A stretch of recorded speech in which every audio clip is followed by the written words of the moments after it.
Sunday, 8th of April 1945, 3:15 p.m.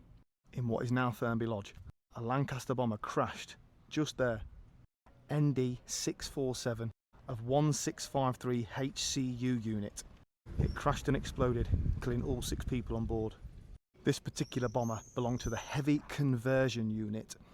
It was used to train, but running training missions around civilian areas always had significant risks. It was out of RAF Luffenham doing last stage training for bomber crews. This particular mission was about bombers flying in formation to evade enemy fire. The crew took off from Luffenham around 1 p.m. in the afternoon, and it was a standard route that they were taking down towards scrapped off Thurmby Lodge area, the northeast parts of Leicester. Just after 3 o'clock the bomber appeared to lose control. It's believed this was due to technical failure or aerodynamic issues as the plane was performing some tight manoeuvres on the mission.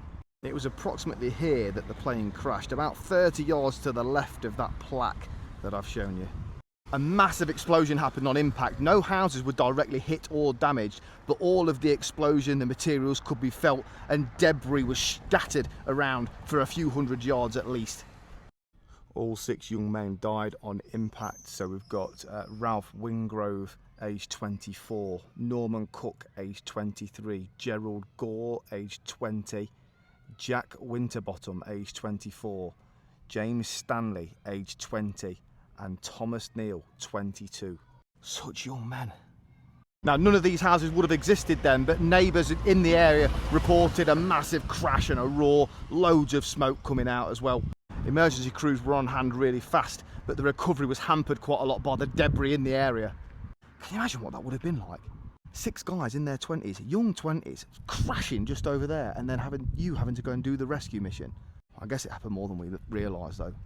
The media reported it as bomber lost control and crashed, and that was it pretty much. Even towards the end of the war, missions like this were still taking place quite regularly, just because they didn't know what the future held. Incredibly, this plaque was stolen and was found a few weeks later in the brook back in 2005. Who on earth would do that? So there we go, a little bit of history for you about the plane crash, the Lancaster bomber in Thurmby Lodge in 1945. You wouldn't believe it, would you?